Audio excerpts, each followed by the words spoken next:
So before I start the session, I would request everyone to please mute yourself and turn off your videos. We don't want any of your videos to be on, just to avoid distraction. So it would be great if you can all turn off your video, and you're all muted by default. So later on when the questioning session is there, we can ask in chat or we can unmute and ask. Okay.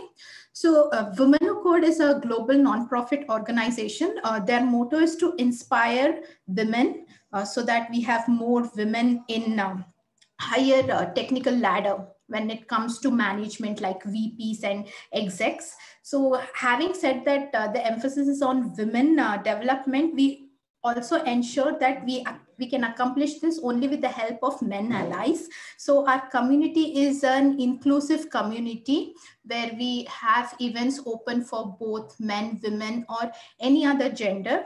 So we do not have any discrimination based on that. But our intent is to have a greater platform so that women can excel. But we also would love our men allies to be part of it. So to be part of our community, you can be a contributor in various formats. So you can be a presenter, you can be a facilitator, or you can just come and attend our session as audience. So you can be part of a community in any one of the way. So we have several study groups in our Bangalore chapter. So we have ML study group and we have containers and several other things. If you're interested, feel free to write to our email ID, which is womenwhocode@bangalore.com. So we will get back to you. You can also follow us at various social media handles. So that would be great. So today's session is more on the ML aspect.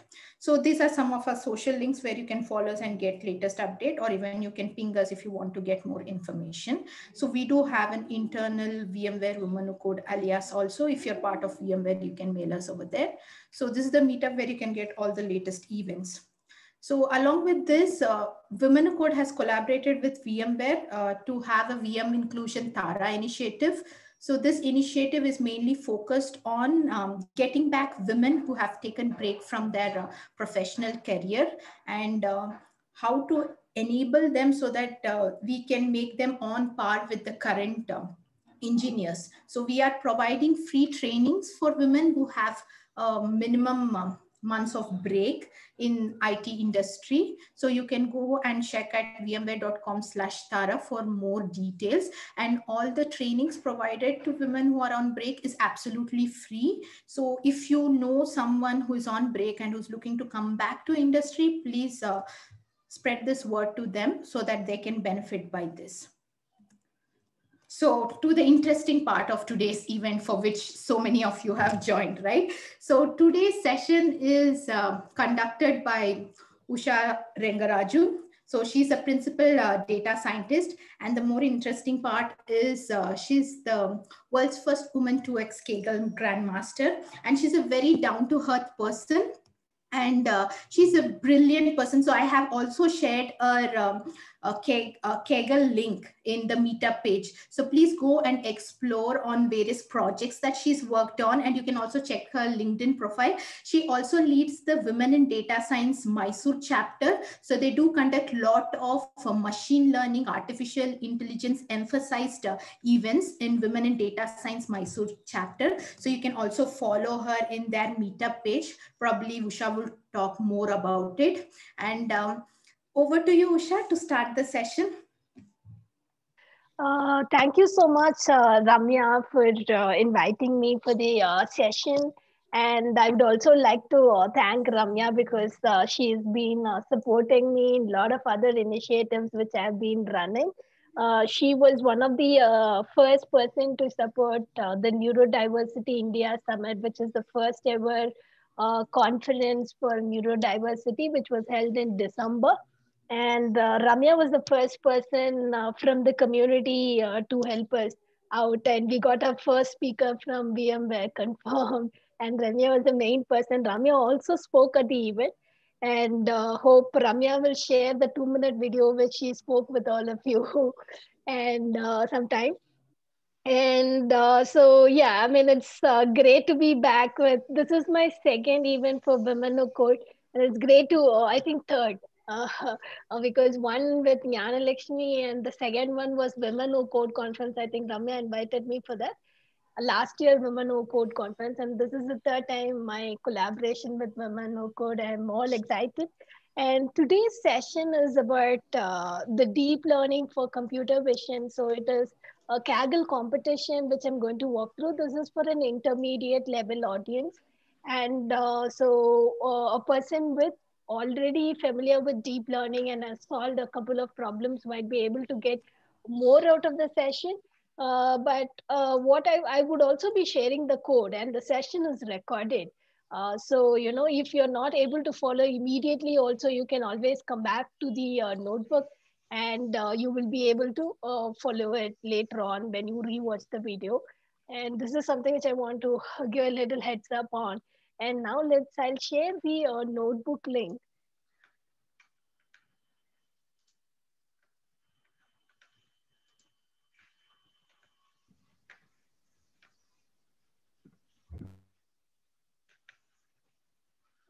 So this is also in my Kaggle account, but I've just kept my some most of my notebooks in Kaggle as private, so anyone can with the link can view. So I'll just share. I've kept it as Colab.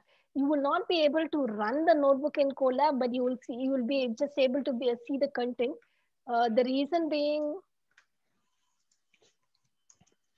yeah. So in your chat, I would have shared the Colab link. So you won't be able to run the notebook because the data set is 110 GB. You will be able to run it only in Kaggle. And it's a Kaggle competition.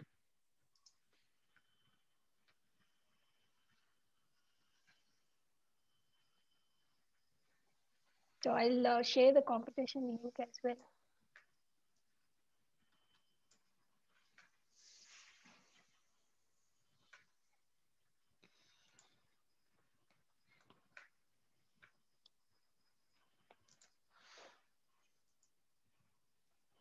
So this is the competition.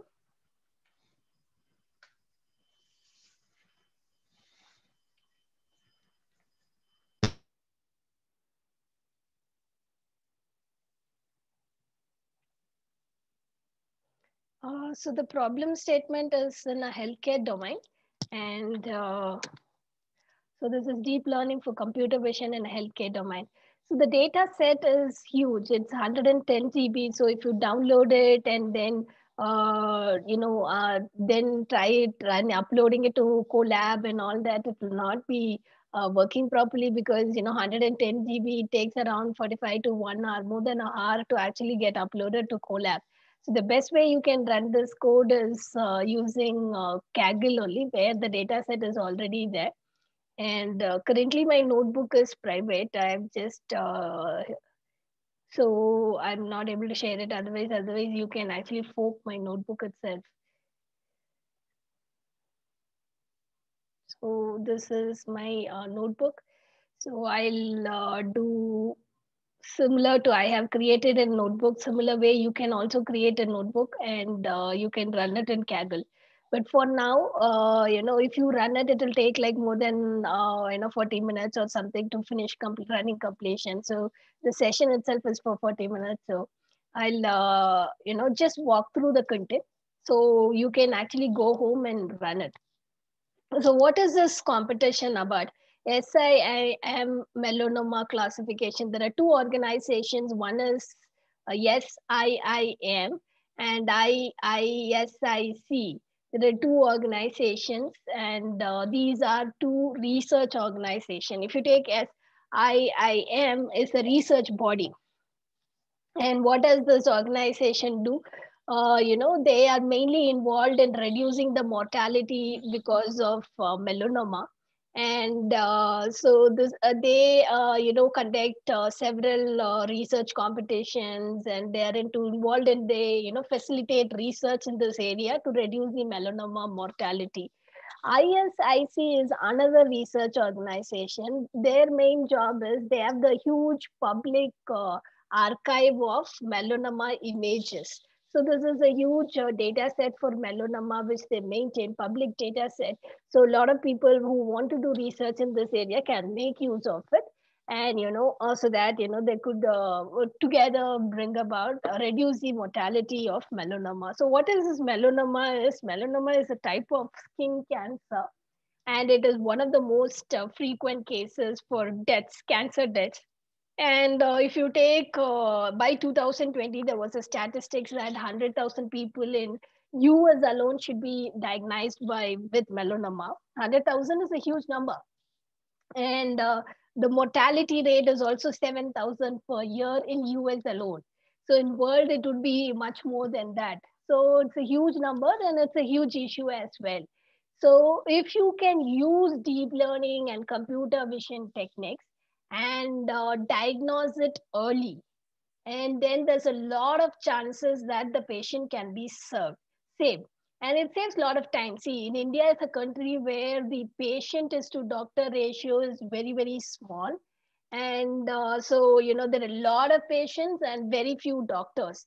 So I also can give you an example where once I wanted to visit a neurosurgeon in CMC Vellore, and so CMC Vellore, I also had a family member who's at that point very influential person. I mean, he is a government person. So at that point, he was the most influential person in Vellore, and he was transferred to Vellore.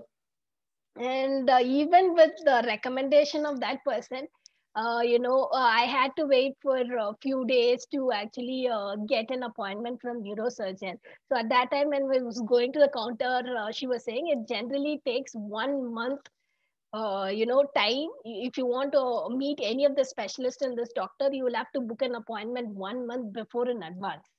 So, just, I mean, not getting an appointment itself, a lot of people will die in our country. I mean, because all the specialists, you will have to get 1 month in advance. What if you have an emergency? And this is not just, I'm just citing one hospital, but this is the case with a lot of hospitals. And we have too few specialists, and the population is just too huge. And if you can come up with a lot of solutions or products, which can take up a lot of the work, from the physician overload. And if physicians can only oversee a lot of things, that would take reduce the time, and that can save a lot of people, especially in a country like India. So this is a healthcare competition. This is the competition problem statement. The problem statement is you have huge number of images, and the skin cancer images, the lesions, and you have to classify. These are the images. There's a huge volume of images, and you have to classify if any particular images has got melanoma or not. So on my left hand side, I've got images with melanoma, and on my right hand side, I've got message examples without melanoma. This is the problem statements. And so let's get started with the libraries, and let's get started with how to solve this problem. And we are going to use an API called TensorFlow library. You can also solve deep learning problems using PyTorch or any other library of your choice. We are going to use TensorFlow. The version is TensorFlow 2 plus version. I think right now it must be TensorFlow 2.3, which is the latest. And we will also use an accelerator called TPUs. So what is TPUs? If you take TPU is a runtime accelerator. So you can click on change runtime, and you have GPU, you have TPUs. So GPU or TPU is a runtime accelerator. So you can use TPU instead of GPUs. So what is TPU? We will be learning a little more about it, but that is something which we are going to deal with as well. And we are going to use a deep learning model called EfficientNet. So this EfficientNet was released by Google in 2019. It is, if you take the current Kaggle competitions, almost 80 to 90% of the competitions uses EfficientNet. And then the other concept we will be seeing is TensorFlow input pipeline. So there is an API called TensorFlow TF data API. This is the TensorFlow input pipeline. So we will be learning about TF data pipeline, and we'll also be learning about TF distribute. These are different APIs within the TensorFlow ecosystem, which does different things. So the package and API we're going to use is TensorFlow API.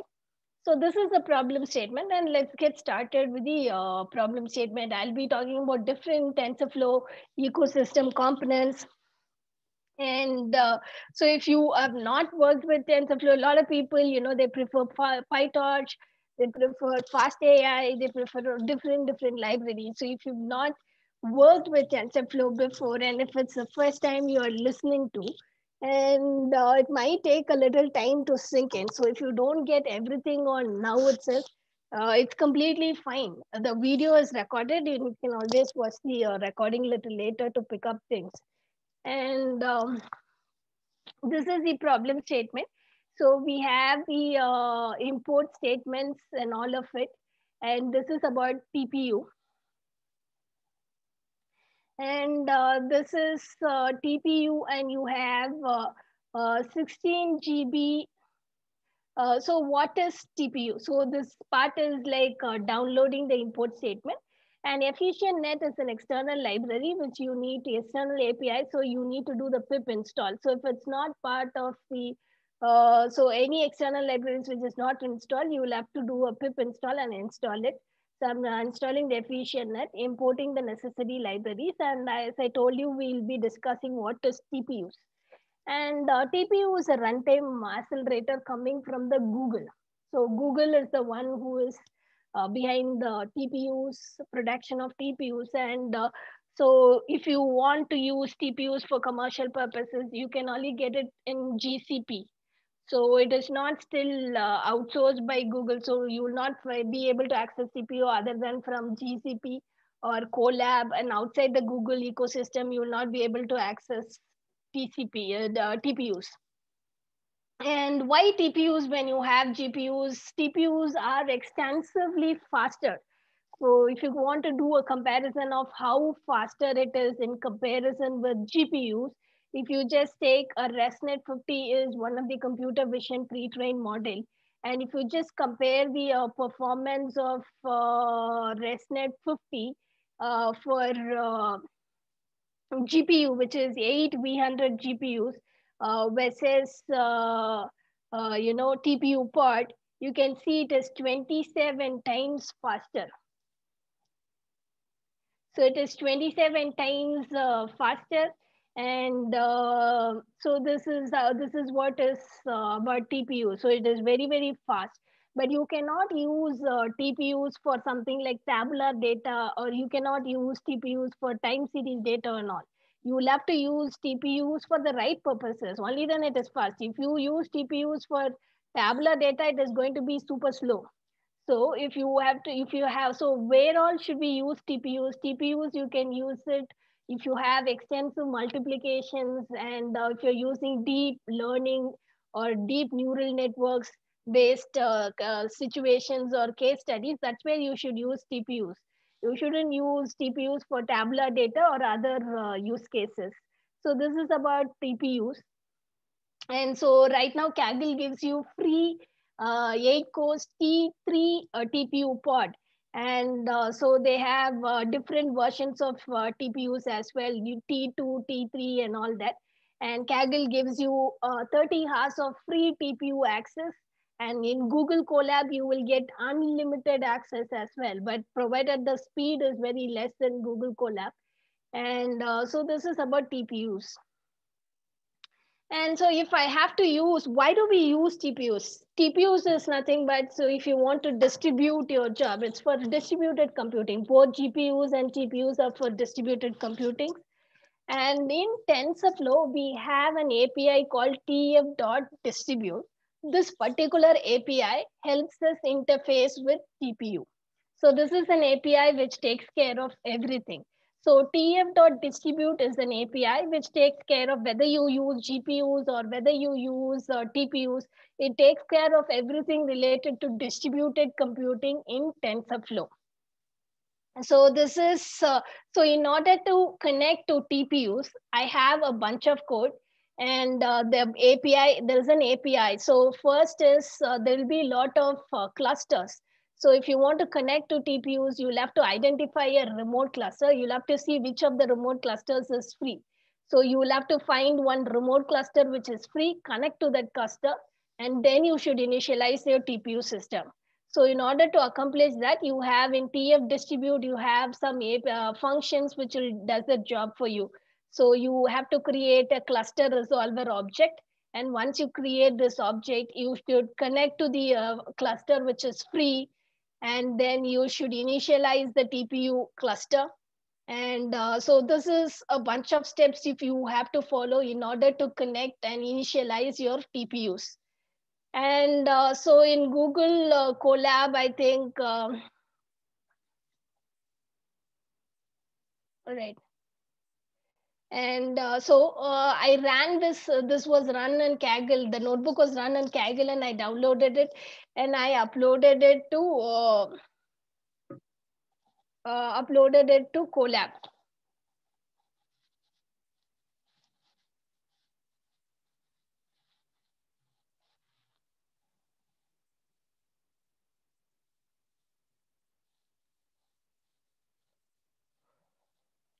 See, at that time when I prepared this notebook last year, you can only read TPU data from Google Cloud Storage. But now it is not the case. You can also read data locally as well. So I would have put a bunch of lines pertaining to that, but that was the case long back. You will be able to read data only from Google Cloud Storage, but things get complicated. If you have to always access it from there. So now they have been changed this, and now you can access your data locally as well. If you want to use TPUs can also access the local data. And this is about Google Cloud Storage part. So till now what we have seen is, we have seen what is TPUs and all. We have initial imported the needed packages, and we saw the bunch of code which helps us in connecting with TPUs and initializing TPUs and all that. And there are few other concepts which you need to know in TensorFlow ecosystem. One is the TF records. So what is the TF records? It's again coming from the TensorFlow ecosystem. It's TensorFlow's version of binary format. It's a storage format that stands coming from the TensorFlow ecosystem. So you can connect any object into TF records. For example, you have a bunch of JPEG files, you can convert it into TF records. You have a bunch of video files or audio files, you can convert that to TF records as well.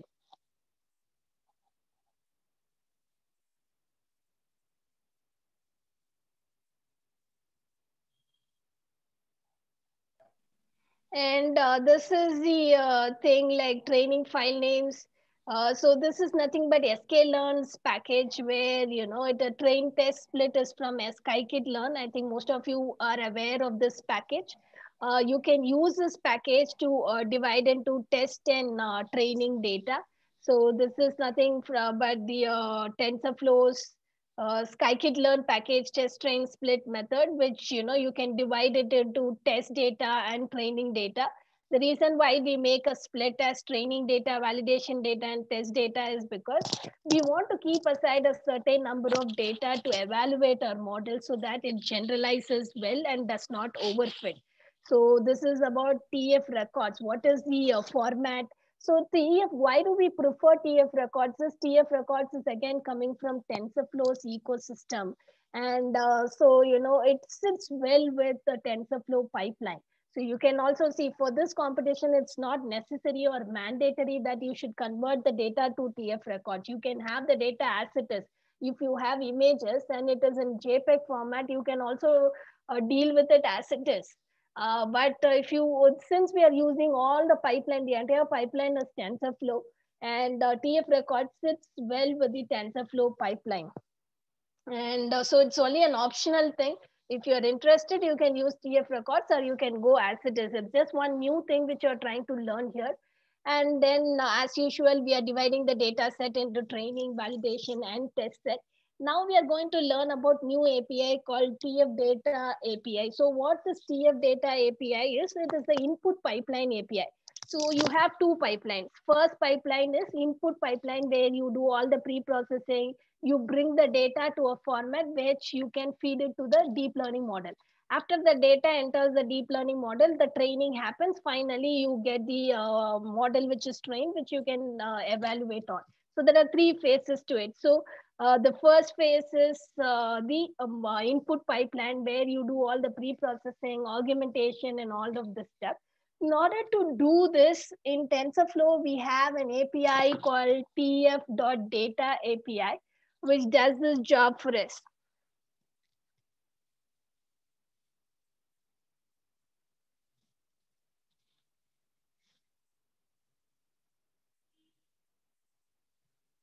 And so why do we have to go with tf.data API?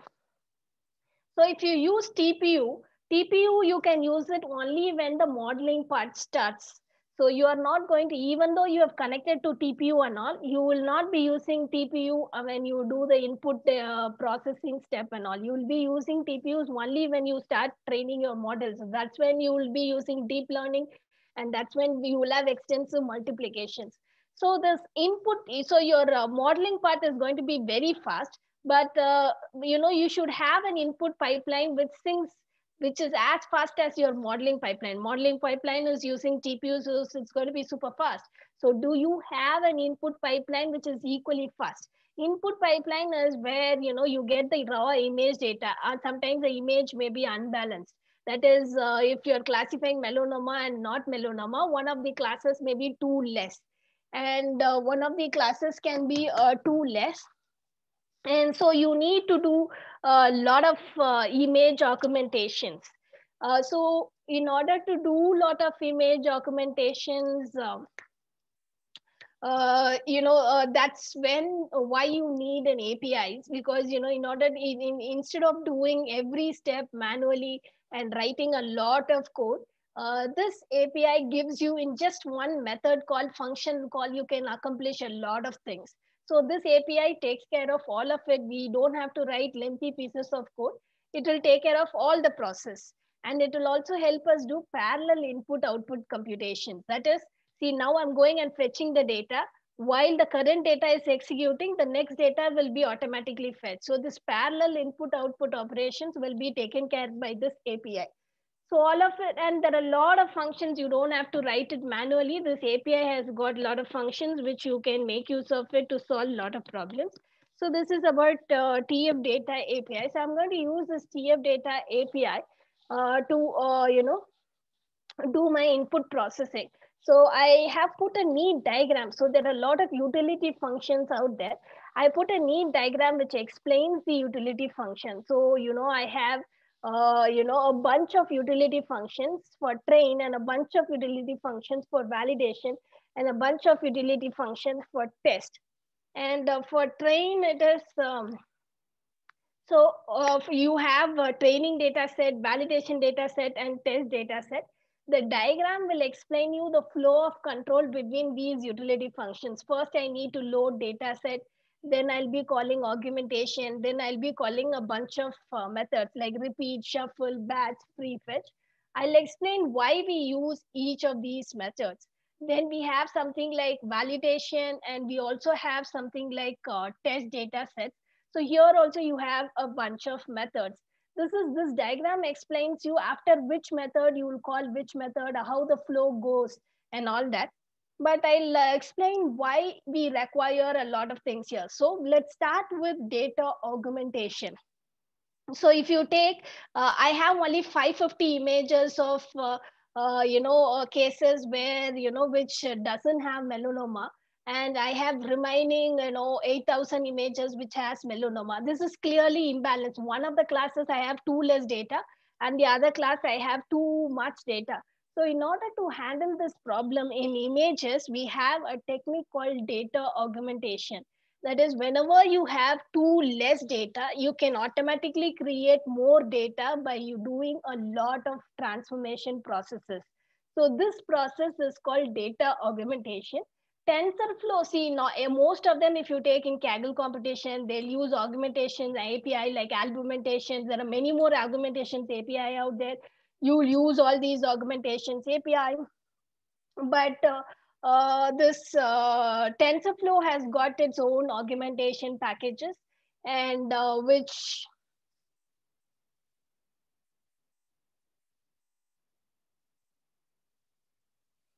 so this particular use case, I'm using the augmentation package from TensorFlow. So augmentation, this diagram explains it all. I've just got a single image and applying multiple transformations. So one image, I'm able to convert it into 6 images. So whenever there is less data, you can do this process and can create more data. So this TensorFlow, I'm in this current example, I'm doing augmentation using TensorFlow's own inbuilt augmentation package. So this is about data augmentation and why we go for data augmentation when we go for data. That is, whenever you have too less data, if you want to create more data, then you can go for TensorFlow augmentation. And outside data augmentation, I'm able to see multiple methods as well. Repeat, shuffle, batch, prefetch, all of this are part of TensorFlow data API. What is this message batch? What is shuffle? What is prefetch? And what is repeat? See, you're writing a particular function and the same function you want to repeatedly call for several other objects, then you can use this method called repeat. So repeat, if you want to repeatedly call, this will automatically, it's just one function, you don't have to write it and write more code, you just have to call the repeat function, it will automatically take care of it. So batches, generally in deep learning, you will be, you will be pre-processing the image, not as single image. You will be pre-processed, you will be grouping a bunch of images together in a batch, and you will be processing it in the form of a batch. You will not be handling each and every individual image, alone. So you will be processing things in a batch. So that's where this batch method comes. What is prefetches? So prefetch is for parallel input output computation. When you want to parallelly, currently you are executing the first image. While you're pre-processing the first image, you want to go and fetch the second image from the memory. Then you want to, while parallelly you're doing the two processes. That's why you use the prefetch method. Shuffle method is you want, most of the times in deep learning, you want to do randomization often. So randomization gives you the best results. So you need shuffle method. So these are, all of these methods comes inbuilt in the TensorFlow data API. So you don't have to sit and write code. You can just call these methods and they'll do the job for you. That is the whole purpose of using TensorFlow data API. The API job is to simplify the process for it. It has like all the implementation. We just have to call the method. It will pass the input and it will give us the output. So in TensorFlow ecosystem, you have an API called TF Data API, which does all this process for you. And so again, I'm telling you, you can also, even if you use TensorFlow without using TF Data API, also you can manually, if you want to sit and write all the utility functions, you can manually sit and write the utility functions and you can do it as well. Again, using TF Data API is your choice, is an option. See, this is something which simplifies your job. Whether you want to use it or not is your job. Again, before also I introduced TF records. Again, using TF records is an option. If you want, you can use TF records, or you want to use JPEG or images in their raw form, that's also fine. So this is an all optional and is available in TensorFlow ecosystem. If you want, you can use it. And so we covered all these topics. Finally, now see, you have the data, which is images. You're converting that image into a TensorFlow format, which is easy for processing, binary storage format. That is called TF records. After converting into TF records, you have some API from TensorFlow ecosystem, which is called TF.API. You just make use of that API and you're doing a bunch of operations. Like, you have less images, so you created more image, and then, shuffling, batching, and randomization, all the pre-processing, you can do it using the TensorFlow data API. The final step is the modeling part.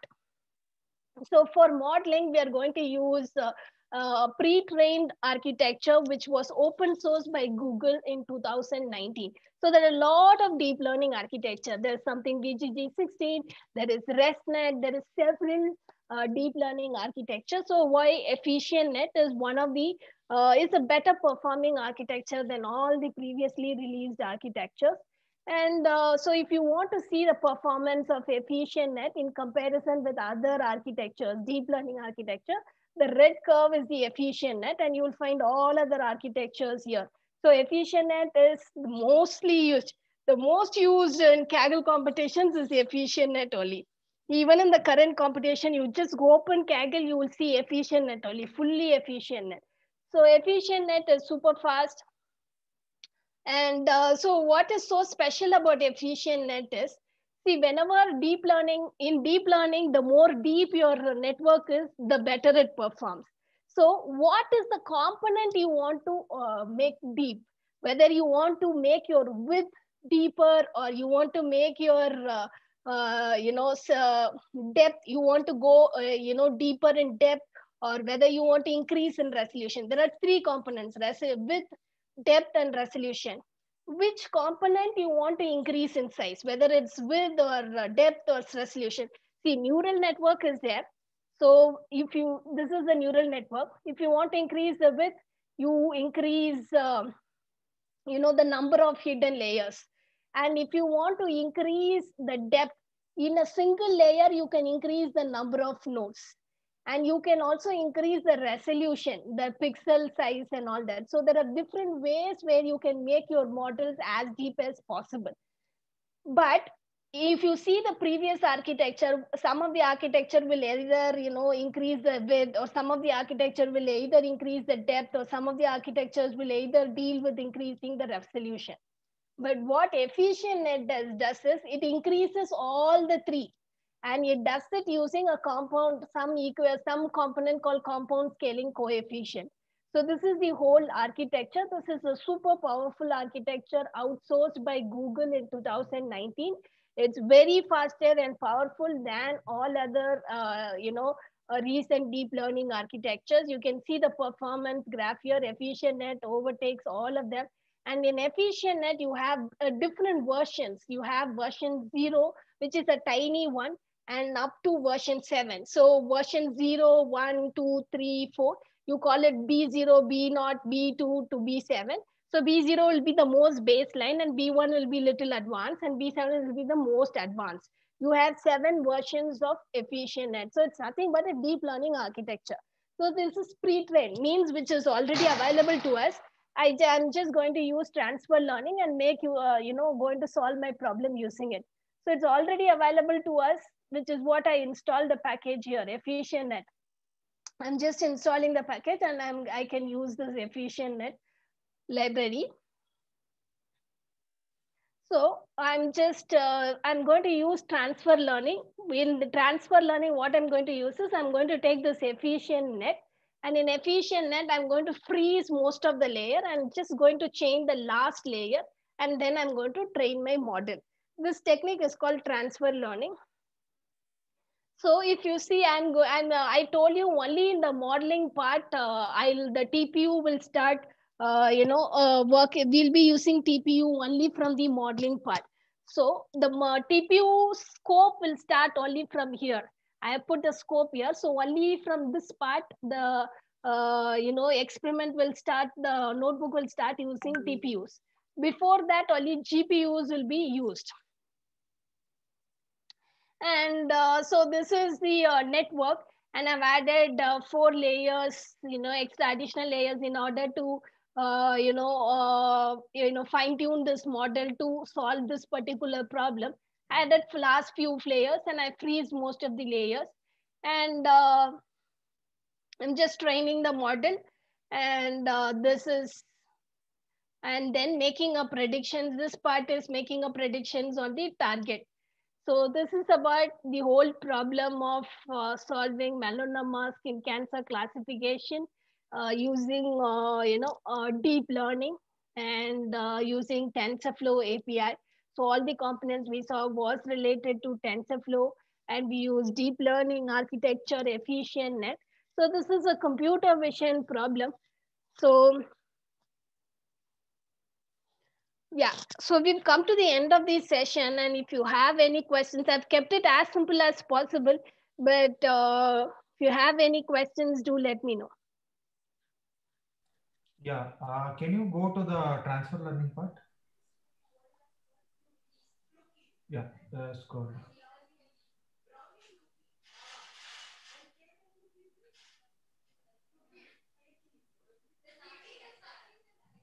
Yeah. So how many layers are you adding? So there is so I think like you're freezing you're removing the last layer, right? And then how many layers are you adding exactly at the end? So after So the I'm fully adding completed. 4 layers. One is the average pooling, one dense, some dropout, and two dense layers. Okay, so yeah, got it. So you're adding 4 layers and you're training only these 4 layers, right? You're freezing the rest of the layers in the network, right? Yeah. And can you go down like what's I want to see the So this is the efficient net model, and in addition to the efficient net model, you have these layers. so And yeah, you want sorry, I want to see the accuracy, this thing, right? so the accuracy is Accuracy. Mm. okay. So for this competition, okay, I think accuracy.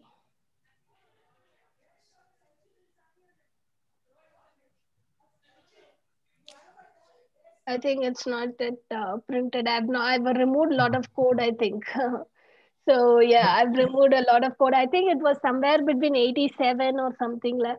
Oh, I can okay. go to the competition. I can take an it. I'll tell you like what was the accuracy for this particular competition. Give me a minute. Sure. This was the competition. So in this competition, I failed badly. My percentage was 42%. That is, I was in the silver zone. And after the competition result came, my team went into the 42nd place. We did not win medal here. So if you see the first person, he was in 888th position before the competition private leaderboard was released. And when the Mm. this is public leaderboard and private leaderboard. Private leaderboard will be visible only after the competition ends. So this person has gone 888 places. He was in rank 888 and came to first place. And so this is about the thing. So people were having 94%, score was 94.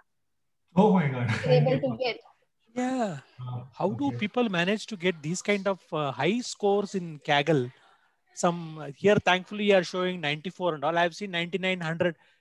Sometimes these looks quite absurd actually. And when you try, typically you may get some 60, 70% accuracy.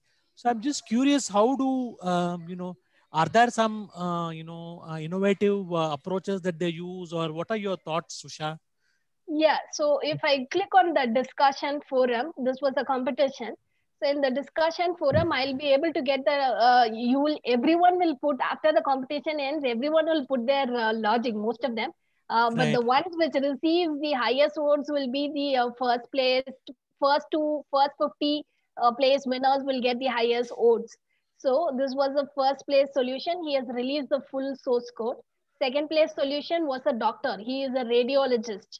The second place Okay. position person is a radio. So most of the competitions you require domain knowledge as well, so that you can Yeah. extract the better features, implement a lot of things, post processing, pre processing. So the second place position was a doctor himself, and he's also a Kaggle competitions grandmaster. And this person is there, and he has released his entire source code and pipeline in a GitHub repository. So let's go to his repository if he has put as the architecture or not. So you've got the Okay. architecture. He has used a CNN model, and then he is doing whatever architecture. He has used a different activation functions, and this is his architecture, and his full source code is there. Maybe I'll put it in the chat window. You can go home and dig. And this is not the only solution. You have 50 solutions like this. Top 50 winners, even top 100 and 150 places. They share their results. So you just go to any competition. After the competition ends, go to the discussion forum. You will get huge variety of ideas, and you have to keep seeing. People don't become. There are some people who have participated in only 6 competitions. In all 5 competitions, they won gold medal. They have become grandmaster. That is there. But for generally for people, it takes over a period of time to become a competitions grandmaster. And so this person, not this person, the first place winner, it took him like 2 years. You see all the competitions he has participated, it has taken him 2 years to become a competition grandmaster. So it takes over a period of time. So every competition gets over. You'll have to go to the competition discussion forum, see the results, how they've approached the problem and all that. And when a new image classification problem comes, currently there are a lot of new image classification problems as well. And so this new image classification problems, for example, human protein atlas classification is, again, there are 3 computer vision problems currently right now. So you most of it, you will find the previous Kaggle solutions more relevant to it. So you have human protein atlas. See, this human protein atlas is the 3rd in a row, which means there are similar competitions which has been organized in the past year. So you can use the previous year solution for some inspiration to get started. You have computer vision, this X-ray abnormalities detection. This is just the COVID data, X-ray abnormality. You have Rancer clip. Again, this is an image competition. Cube map, which is like some. So domain knowledge and deep domain understanding seems to make a big difference finally when you move from, say, 70 to 90%. Because we are seeing in practice also that, without the understanding of the domain that he's working on, it becomes very difficult to demonstrate value and fine tune the algorithm and all that stuff. So, so how does one develop domain competence? What's your view? So one thing is, if you are going to be a consultant and there's a very short time involved, and so I have a very keen interest to study. So I've already studied a lot of things. So most of the domains I can pick it up because I would have had the base knowledge, that is the bare minimum knowledge in the domain. I'll be able to comprehend a lot of things in the initial stage itself. So with the bare minimum knowledge, I'll be, for me, it is easier. I have a clear idea for a particular doubt whom to approach. So you need to have a clarity on what is the query and who will be able to give you the right answer. To get this clarity itself, it takes a lot of time. And that's where people get stuck. But once you identify what is the query, what you're trying to solve, and, clarity on questions itself is very difficult to get in real world problems. Once you will get that clarity if you have at least the bare minimum basic knowledge in that domain. And so once, for example, right now there's again women in data science competition where there is a problem in with diabetes prediction. So there's a huge volume of data. So to solve this problem, what I spent was I was spending a lot of time first understanding myself. So there are around 181 variables. So I was understanding myself. So even if you have a domain expert with you, you need to know what is the you need to know how to ask questions and get answers from them. It's not your problem will not be solved if you just have a domain expert in your team. Even if you have domain expert in your team, if you don't know how to communicate to them, then there's no use.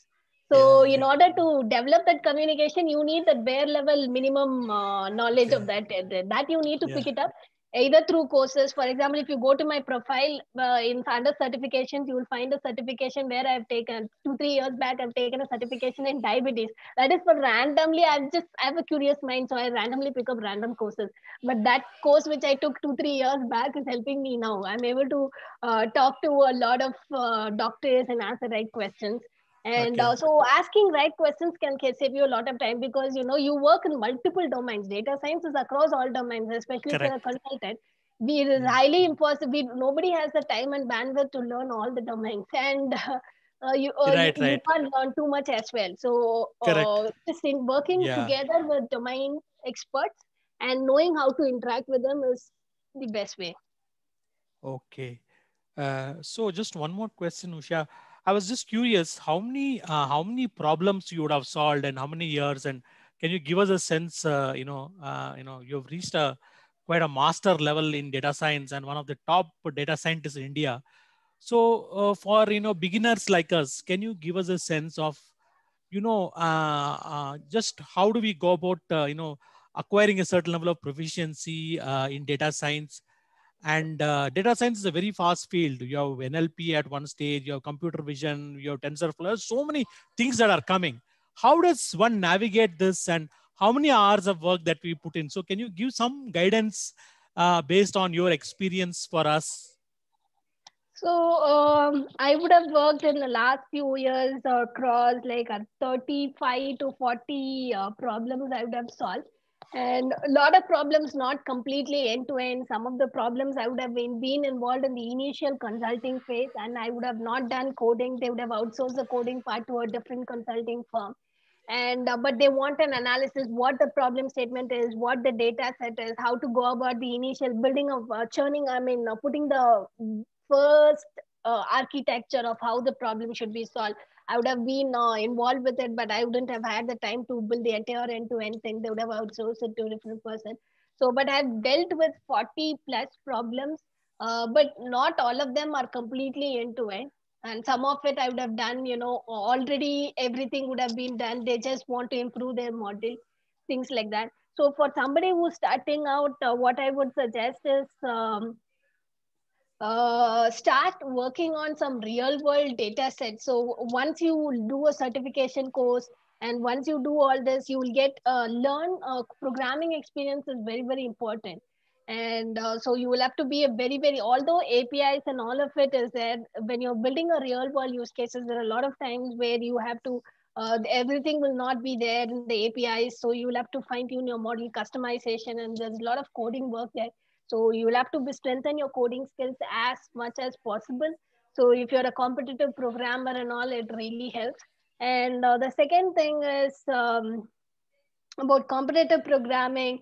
The other things is it might take anywhere between, once you've finished all the courses and once you have, along with the courses. So for example, if you're doing TensorFlow certification or course or something, you would already learn, how to solve an MNS problem or fashion MNS problem, how to solve this IMDb data set, sentiment classification. All this will come as a part of coursework itself. You will have tiny, tiny projects. So once you have completed the coursework, you would have almost worked with synthetic data sets. You would have already worked with all these basic toy data sets. So after this, I'm telling, after your course preparation, after you've finished some course, by that time you would already have good programming experience and you would already have done some toy projects, which is part of the curriculum. After that, you need to spend somewhere between 3 to 4 months, learning the real world problem case studies. So there are a lot of competitive data science competition. Kaggle is not the only forum. You also have AI Crowd. You also have Driven Data. You have multiple forums and multiple people. All of them put their solutions on GitHub. And so you have solutions for various real world problems out there already on web. Take one particular domain, healthcare. So one thing which I will tell you is don't focus on everything at the same time. You will feel you will be able to do everything, but by the end of the day, you will not be an expert in anything. So take one thing, whether it's NLP or whether it's computer vision or whether it is just basic machine learning. Just take one thing, just computer vision, then focus only on computer vision. Learn it thoroughly and be a top expert in that. So that way it really helps specializing in something, but have some basic understanding of NLP, but focus only on one thing. Or if you want to focus NLP, focus completely on NLP, because NLP itself is a huge vast area, and have some basic knowledge in computer vision. That should be fine. Focusing on one thing really helps. And take a real world problem. For example, in Kaggle, we saw this melanoma classification. This one problem is more than sufficient. One or two problems like this from Kaggle for computer vision, if you take that competition itself, this top 50 people would have put 50 different approaches. Once you learn 2-3 competitions, how different people have approached solutions, you will have a clear idea. So you can take, object detection, you can take few competition, check out the solutions. Then image classification, you can check few competitions. Image segmentation, you can. So computer vision itself, there are different types of problems. So the real world use case, you should see how they've approached it, how they've solved it, and all that. That will give you more confidence and to get started with it. And in the initial days, it will take, you need to work on a couple of projects for you to get that confidence and stuff. It might take anywhere between 3 to 6 months after your course completion and everything for you to get a strong foot on whatever area which you choose to specialize in, provided you put a dedicated effort of at least 10 to 12 hours per week according to your convenience. You put it every week, at least 15 hours a week. that should be enough for 3 to 6 months based on how much effort you put. I think it should get you to an expert level, is my opinion. I'm not sure, again, different parameters might change, which might give you different results. Yeah. No, thanks, Usha. This is really enlightening for us. I just wanted to know, are you a computer science engineer by basic qualification, or just Yeah, curious? I'm a computer science person, computer science engineer by basic qualification. And yeah, so that really helps me a lot. Okay, okay. Yeah. Yeah, so Yeah, sorry, I just had one question. Last one. So should I focus more on the application aspect or the mathematical aspect of ML? So I'm trying to focus more on derivations part. this question is a very relative question. One thing which I would say is uh, initially focus on the application side, being able to solve the baseline code. When you get any problem, first find out whether are you able to you don't have to improve the accuracy or score that high initial set, but given a data set and problem statement, are you able to first solve the problem, write the Okay. code and solve the problem? That is something you should focus on. Once once you are able to at least put a baseline version, the client will expect a very good accuracy. If you're going to give them something just little above the random accuracy, it is of no use. And in order to meet the client expectations, you need to learn a lot of research papers, and most of the research papers come with research implementations as well. But this research paper and implementation is not sufficient as such. So sometimes in that research paper you need to tweak something, small tiny components. But if you need to tweak all those components, tiny loss functions and all these components, you should have understood what the derivation and mathematics between these functions. So it will come in stages. So initially I would say focus on, at least given a problem statement, are you able to put the baseline thing solution to it? And slowly then try to go through several research implementations and all that. Then be more confident in that area, then slowly take it slowly is what I would say. Okay. Yeah. Thank you. Yeah, sure.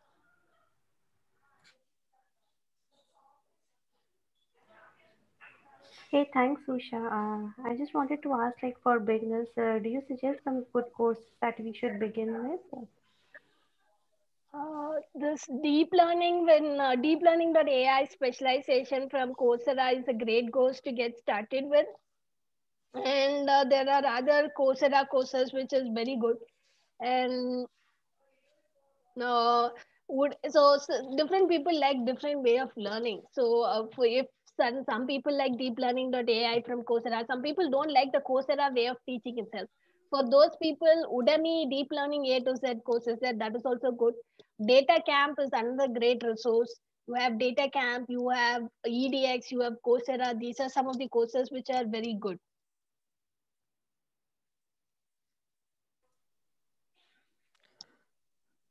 Deep learning.ai is 5-course specialization by Andrew Ng, which is something which is very good. If you're learning deep learning, I would recommend this course. But if you just want machine learning course, then University of Washington from Coursera has got 4-part machine learning specialization, which is very good. Again, for Udemy, you have machine learning A to Z and all. So you also have a lot of YouTube tutorials like Krish Nayak, and there are many people. They are like very beginner friendly. That is, you should, the Krish Nayak videos is not the only video you should watch. That is, when you're initially starting with it, he teaches in a very simplified way, that it is beginner friendly. So it is relaxing for your mind, as it will not be stressful. He is teaching in a very simplified way. After watching that video, you should watch little advanced courses like Andrew Ng and all that to fine tune your mathematical skills and all that. Okay, thank you so much, Usha. Yeah. Hi, Usha, Parul here. Firstly, thank you so much for this session. As you said that feature engineering is very important, can you also share some Kaggle notebooks with us, which you found very useful and where the feature engineering was very good, specifically to tree models or something? or the Yeah. outlier detection problems? There is one, I think, Analytics India magazine. Analytics India, Analytics Vidya. Oh no, Okay, India. Analytics India, top 10 Okay, notebooks. There was one recent article which I saw. So there were the okay, feature engineering articles also which they had taken top 10, they say laptops, top 10 data so notebooks for data enthusiasts. And okay, they're they keep on actually, updating it. uh, They keep on updating it, or yeah. they don't keep on updating it, but the notebooks which they have mentioned here are great notebooks. One of the top rated notebooks in Kaggle. And so you Okay, should go and you should check out the notebooks. okay, okay. Sure. So Thanks. this is link which I'll put it in the thing. They have covered feature Okay, engineering, outliers. Some of my favorite notebooks are mentioned there itself. And I'll okay, just share one person's profile. You can follow me on Kaggle if Ramya has already put my profile out there. And or I'll okay. also share, all of you can follow me on Kaggle. You just have to create a Gmail account, go to Gmail, create an account, and then there'll be a follow button here, which you can just click on it, and you can follow me on Kaggle. I'm just putting my LinkedIn Kaggle profile link here. And so right now I'm going to put some 10 notebooks. I have just kept all my notebooks in private, and I'm going to like put some 10 notebooks. I'm going to make some notebooks public by March first week. You will find some 10 research paper implementations in my thing, which I'll be making it public. So I have more than 60 notebooks, but all of it are private. So I'll be making 10 of my notebooks public, and all of it is research paper implementations by March first week. So if you follow me on Kaggle, you will be able to see all the resources which I share as well. So to join Kaggle, you just have to go to the browser. If you have Gmail account, you can just create an account using right away in just a click of a button. I'll just show you. Oh, yeah, I am already at Kaggle. I'll follow you. Sure. Yeah, Thanks. yeah, sure, yeah. Hi Usha, this is Yeah, Aarti here. This is a very good session, by the way, very yeah, useful. thank you so And much. yeah, I have a very basic question. So in real world, if you see some of the practitioners, they come up with saying that most of our time goes in data procurement, data engineering part of it, imputing data, understanding those things, right? Um, and probably even lesser time on once you get clarity of what data you're putting in and reducing the dimensions and stuff, then you can go about the implementation part. How does it work in Kaggle? So are you like pre-fed with the data and data set here? No, Kaggle actually is different because Kaggle gives you clean data. And Okay. Kaggle gives you a lot of competitions in Kaggle are supervised problems. So right now Okay. I am just where are my competitions. So So if you is take, there a mention in the real world, for example, you just mentioned about melanoma, right? Has this been absorbed by the actual medical field, and have they given saying this algorithm has come up with this level of success rate? Is there any association like that? uh, so there is no such thing that this algorithm will give you best result and all that. You will be able to find in online in research papers that they would have tried, for this kind of problems, image classification problems, this loss function. If it's an unbalanced data, this works better. If it's a noisy data, this works better. You'll find a lot of research papers, implementations online telling a lot of things. So if your problem statement matches those things, you might have to, find out this algorithm works better. But at any given point, there will always be multiple algorithms which works better. Which works the best is something you will have to try out these multiple better algorithms, which you will be able to find out. Don't worry about going to the Google and searching it. There is something called discussion forum. So every competition will have discussion forum. So people will already do the job for you. No, So no. just My the question is more around. So these competitions are wonderful, but are they actually getting applied in the field? Yeah, That's yeah, they're applied, getting applied. If you see melanoma competition, the first three winner solution is what deployed at the research organization. There's also exactly. another Kaggle competition is nothing but a particular organization wants to solve their data science problem. So right. if you're in US, you're going to hire one data scientist, for example. All these organizations, most of them are from US or Europe or outside. And there was one long back from India also, but that's a different thing. But most of them from US. So if you want to hire one data scientist, it takes around 150,000. And that data scientist also will be average. If you want to hire grandmasters and all, it will be like even more higher than 500,000 because US rates are different, right? Yeah. And imagine spending so much money and still there's no guarantee it will take 6 months, 8 months, no guarantee that the problem will be solved. Instead, what this NFL first future detection, impact detection, this is from AWS. And they just created this competition. This competition ran for 3 months. And in Kaggle, the best minds across the world will come and solve the problem. And they'll check all the first 10 solutions and they'll choose the first three mostly. And so this saves them a lot of money. How much did Amazon spend for this? Amazon would have spent only $75,000 because that's a price money pooled range. So, hiring one data scientist itself, it takes $150,000 and maintaining that, and still no guarantee that they'll give you a better solution, right? So this is a good competitive. So this is a real world problem where you have to detect the helmets impact detection on a football match. And this after the competition, 15-20 days after the competition got over, in a live football match, they were using the first place winner solution. So it's all real world problems. A real world organization, they want to save money, so they come and outsource it here. So all That's of it are real world problems. Yeah, thank you. Yeah, so just to add to what the earlier speaker said, so when it comes to real world, we do have challenges, Usha. See, in the case of Kaggle competition, some organization or some mature, data science setups within organizations would have defined the problem and done the work to get the data. In the real world for us, we have to first work with the business to understand what the problem is, to define the problem. That itself takes quite some time. Two is second to do data hunting, figure out which organizing system, work with the IT owners, teams to really figure out where the data exists. So in practice, it is quite challenging to really come to a stage to Kaggle, say, give this data set and guys, go start solving the problem. So there's a lot of time and effort that's actually involved in the first two stages, where you come to a stage and say, guys, here is the data available. Please start crunching the numbers and implementing the algorithm. So my question to you is, how does one go about identifying problems to solve? Based on your experience, can you, share some ideas in terms of Identifying the problems to solve is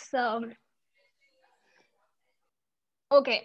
So you can just look around the societal problems. If you take climate, if you take, there are a lot of problems where we get Google satellite. So for computer vision, I'm telling you this example. For computer vision, you have a lot of data sets, you get satellite imagery, and there are a lot of APIs which gives you satellite imagery free of cost also, but the resolution will be bad. For certain competitions, you want better resolution, then you will have to go for paid service. There are a lot of services which does you. So you have a lot can be done using satellite imageries. They like palm oil reduction, whether the deforestation is happening or not. There are several use cases surrounding using satellite imagery. So you can even choose. So there was one use case when a conference I got to know. Satellite imagery is also used to predict stock market prices. So based on the movement of vehicles, or based on certain movement and all, they'll be able to predict if the stock price will go up or not. So this was a use case. This is also satellite images used. So computer vision, you can, and forget satellite imagery. Even if there are so many people who have outsourced and open sourced the data sets there. So if you just start digging through the data sets, you will be able to find a lot of data sets, interesting data sets. And so what do we do? The problem statement is something which you need to do a research of 1 or 2 months to find out what you want to do with the data set, what are the problems which can be used. So instead of identifying, as a beginner, instead of investing a lot of time or defining the problem statement, what to do with it and all, you can go to an existing competition and do it. So when you join a company or in a company, somebody else will be doing it. So you may not be the person who's exactly going to do all the work, So it starts with, there'll be a lot of client facing data scientists or business analysts who will be interacting with the client and actually getting the requirement. So there will also be a client facing data scientist, because the data scientist has to talk with the client, also be able to understand the domain and all, and see where data science fits. So there are different people who will be doing that. They'll extract the documentation. This process will go on for 6 to 8 months with a bunch of business analysts, with data scientists and all that, getting the requirements done. This will be done by a whole new people. And if it's a bigger organization, there'll be a lot of other people, around 30 to 40 people involved in this data collection process. And for data cleaning itself, there'll be a separate team. And for modeling part, there'll be a team of experienced data scientists with a lot of PhD and all. So there are multiple people. It's going to be a bigger organization. There'll be around a team of 100 or 120 for a huge project. So yeah, so like, I would say, are you going to be a business analyst, or you want to become a client facing data scientist? Which part of the role you want to play, or you want to be a data scientist who does modeling alone?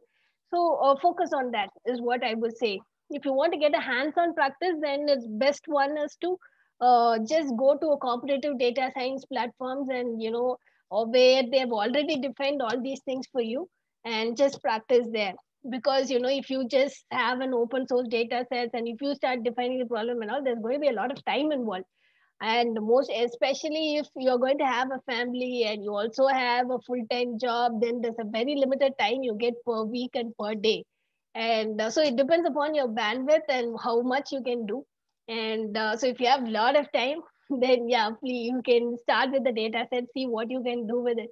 And you can solve your own problems there. See, a lot of people, if you see TensorFlow, the main TensorFlow Twitter handle, there's something, they'll be like recognizing winners who are creatively using TensorFlow to solve real world problems.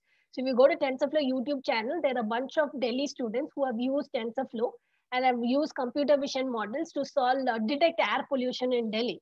A bunch of students from Africa have used TensorFlow to detect the leaf disease identification in Africa. They have just collected the data. They have started with the data collection process. They did everything. So if you have the time and the team and all that too, you can. One thing is, if you want to save a lot of time, you can get a lot of people as interns from the university who might help you with the data collection process. Otherwise, data collection is going to be very time consuming if you want to do all of it. So what is your requirement and what is it you want to get done? And then I would, these are the different options for different people is what I would say.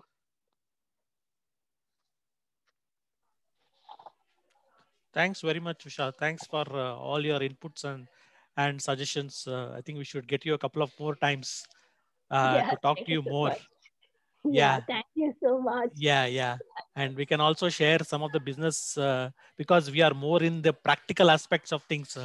So we also want to discuss and debate, the practical challenges, unlike in Kaggle, the challenges that we have are very different. For example, even all the work that we do, it's all very complex. But when we have to communicate it with the stakeholders, it has to be done in the most simplest of languages. Nobody is going to understand the TensorFlow and all the Python notebook, all the libraries that we have used and all that stuff, all the probability and maths and that we are doing. So yes, so thanks anyway. Thanks much. Thanks a lot, Usha, for all your inputs. I think it has been extremely helpful for us, and it is inspiring. Thank you so much. I'm glad you liked the session. I would love to come often as well. Thank you so much for saying that. So guys, anyone has any more questions? If you have questions, you can unmute and ask. So meanwhile, Usha, just was wondering, like, if you could tell folks where else they can kind of follow you, like you do women in data science, you do Google development meetups and all that, right? So probably if you could give it just brief about yourself quickly into various forums that you are into, so then people can probably look into those also. So there are I have a YouTube channel where I have put a lot of videos from, if these are even Ramya was the speaker, Ramya, and there were like 8 speakers. The highest number of speakers for which Mysuru conference was from VMware only. And all of it is there in the YouTube channel. We have just not extracted the individual videos, but you will find all the videos of all the community activities in one single place. This is from which Mysuru Google Developers Group. I'm also an organizer for GDG Mysuru. So we have a lot of TensorFlow. We have NLP master classes. We have also got the Women in Machine Learning and Data Science Forum. So you also have all the videos which we have conducted last year. And this year, I haven't started the community events as such. So if you go to Meetup and if you go to GDG Mysuru, you'll be able to find the GDG Mysuru Meetup group where you can join. You will also find TensorFlow user group Mysuru. Right now, there's a TensorFlow user group, TFUG Mysuru, not TFUG Mysuru, TensorFlow everywhere. There's some event which is conducted by all the India organizers as well. And so because of some hectic schedule, I'm not able to actively participate in it, but I'm in the WhatsApp group. I know what is happening and all that. So there's some event which is coming, TensorFlow everywhere, which is on February 20th. So you have TFUG Mysuru Meetup group where you can go join, and you also have Women in Machine Learning and Data Science Mysuru chapter as well, which is the biggest chapter in India. So you can also go for Vimal DS Mysuru.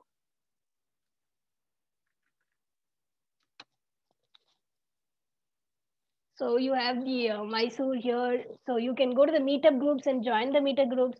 I will be resuming this event organizing only after the next, maybe like after the next, maybe after June or August is when I'm going to resume organizing events, because last year I had organized too many events, and this year the first 2 quarters I'm giving a break. So these are avenues where you can catch up with the events which we organize. All of these are not for profit communities similar to Women Who Code, and so all the events are free. And the previous events so far we conducted, you can go to Google YouTube channel, my YouTube channel, just put Usha Rangaraj, you will find my YouTube channel where you can watch all the videos which we conducted last year. There were 8 speakers from VMware, all women speakers. You'll find their talks as well. And you can also follow me on Twitter, and you can also connect with me in LinkedIn. So I would love to come here again sometime as well. So it's great being here, and thank you so much, Ramya, for inviting me over. And I'm also like, I would also like to highlight the effort which Ramya had put in making Neurodiversity India Summit a great success. Especially, see, it's not like volunteering for different activities is different, but neurodiversity is generally considered as a taboo in India. So not many people will come forward to be associated with neurodiversity, or they might offline they might say we support the initiative, it's a good thing and all, but there are very few people who will publicly come out and support and lend their voice and support to such initiatives, which is generally considered taboo in India. So I appreciate her courage and the effort which she has put towards a very good cause. Not a lot of you know about it, so I'm just highlighting this. So yeah, this is from me. Thanks, Usha. Thanks a lot. So we'll definitely have Usha again in one of our Women Who Code meetups, because it was really interesting to listen to her today. So we have a lot of things to learn from her. So the recording will be there in YouTube, guys. So we will post the YouTube link shortly. So you can go back and get the details from the meetup, and feel free to share your feedback on what you would like to listen in the upcoming Women Who Code Machine Learning series, so that we could get what you want to listen to. And thanks so much, Usha. And you have to praised me a lot. I have to be very thankful to you. But seriously, Usha is really amazing technical person. So feel free what you would like to listen to in upcoming events, maybe from Usha itself. And we would definitely try to take some time from Usha's busy schedule and have her again. Yeah. Thank you so much. Thank you. Thank you. So thanks all for attending and sparing time for this session. Have a great Friday and weekend following this. Yeah, have a happy weekend. Happy Friday. Take care. Yeah. Bye-bye. Yeah. Bye-bye. Thank you.